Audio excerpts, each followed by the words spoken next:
Jam Assembly. My name is Sujit Pradhan. My father's name is Chaitanya Pradhan. My mother's name is Suvarna Kanti Pradhan. I am a resident of Jampali village in Melchamuda police station of Bargarh district in Odisha. I graduated in civil engineering from IIT Kharagpur.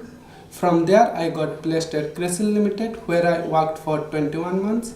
Soon after that I pursued MSc in Applied Statistics and Informatics at IIT Bombay. I secured All India Rank 7 in Indian Statistical Service Examination 2020 conducted by UPSC.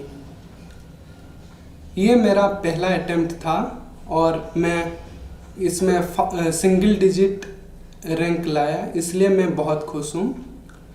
मैं इसके लिए लगभग एक साल का preparation किया था, तो मैं अपना स्ट्रेटजी बताने वाला हूँ। इसमें मेरे एडवांटेजेस और शॉर्टकमिंग्स भी बताऊँगा। तो मैंने आईएसएस का प्रिपरेशन जो सीरियसली किया स्टार्ट, वो था आपका जनवरी 2020 को, और आईएसएस का रिटन एग्जामिनेशन था अक्टूबर 2020 को। तो मेरे पास लगभग 9-10 महीने थे पढ़ने के लिए।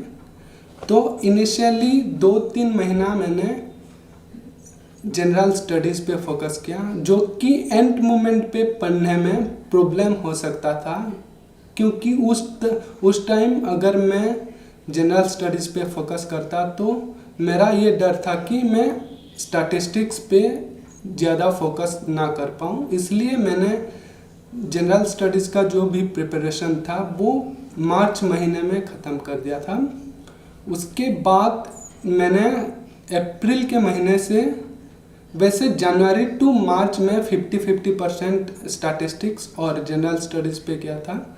तो अप्रैल से मोस्टली 90% मैंने स्टैटिस्टिक्स पे दे दिया और 10-20% जनरल स्टडीज़ और जनरल इंग्लिश पे फोकस किया। और आई थिंक मेरा ये स्ट्रेटजी काफ़ी सही रहा। अब सब्जेक्ट वाइज स्ट्रेटजी पे डिस्कस करते हैं। जनरल स्टडीज़ में जनरली टॉपर्स लोग 25-30 मार्क्स आउट ऑफ 100 लाते हैं। तो मैंने ये सोचा कि इसमें मेरा स्कोप है, क्योंकि मैं स्कूल में सोशल साइंस में काफ़ी सही स्कोर करता था और मैंने प्रीवियस ईयर क्वेश्चंस पेपर देखे और मुझे कुछ आइडिया मिल गया कि ये क्वेश्चंस आ रहे हैं, और मुझे लगा I can score more than 50 in that.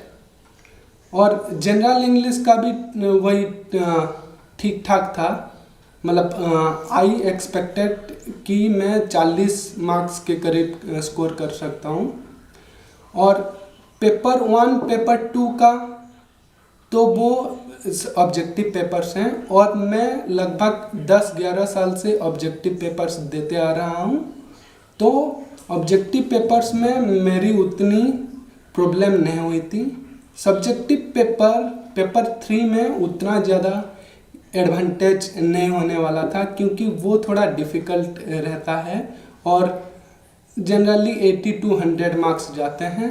Paper 4 में मैं एक्सपेक्ट कर रहा था 120 के करीब ला सकता हूँ, लेकिन मैंने वर्स्ट केस सिनेरियो कंसिडर नहीं किया था। मैंने चूज किया था डिजाइन ऑफ एक्सपेरिमेंट और कंप्यूटिंग विथ C&R। तो कंप्यूटिंग विथ C&R के प्रीवियस ईयर क्वेश्चन पेपर्स काफ़ी इजी थे, उसमें सिर्फ कोडिंग रिलेटेड क्वेश्चंस थे और स्टैटिस्टिक्स के कॉन्सेप्चुअल क्वेश्चंस नहीं थे। लेकिन 2020 में जिसमें मैंने अपेयर किया, उसमें coding as well as statistical concepts की भी ज़रूरत थी।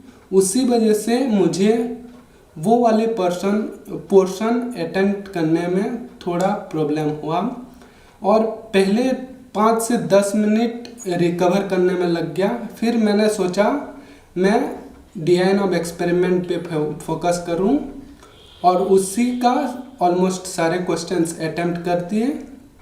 और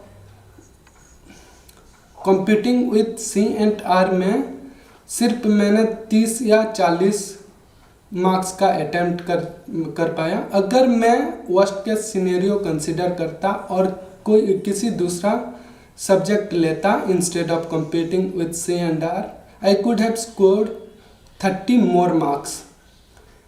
और इंटरव्यू मेरा लगभग एवरेज गया था। I am expecting average marks. तो लगभग देखा जाए तो मेरा advantage general studies paper 1 paper 2 में था, जो कि पेपर 4 ने थोड़ा सा गड़बड़ा दिया। ओवरऑल जो ओवरऑल जनरल स्टडीज़ और पेपर 1 पेपर 2 के जो एडवांटेजेस थे वो पेपर 4 के डेफिशिएंसी को मिटिगेट कर दिए। और आई थिंक उसी वजह से मैंने काफ़ी सही रैंक पा लिया है। I think 7 is a very good rank and I am very happy for it. तो ये मेरा पहला अटेम्प्ट था एंड ये 9 महीने में मैंने अच्छे से पढ़ के जो स्ट्रेटेजी फॉलो किया था, वो जो स्ट्रेटेजी सोचा था वो मैंने फॉलो किया और और ISS को क्रैक कर लिया। तो अभी अगर कोई 2022 के ISS एग्ज़ाम देने की तैयारी कर रहा है तो आई एम एक्सपेक्टिंग जून 2022 में एग्ज़ाम होने वाला है।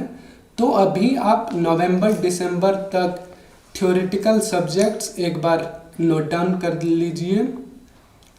उसमें आप नोट्स में नोट डाउन कर लीजिए और जनवरी से मई तक स्टैटिस्टिक्स पे फोकस करिए और जनरल स्टडीज या जो भी थियोरेटिकल पोर्शंस है वो सब नोट्स से पढ़िए।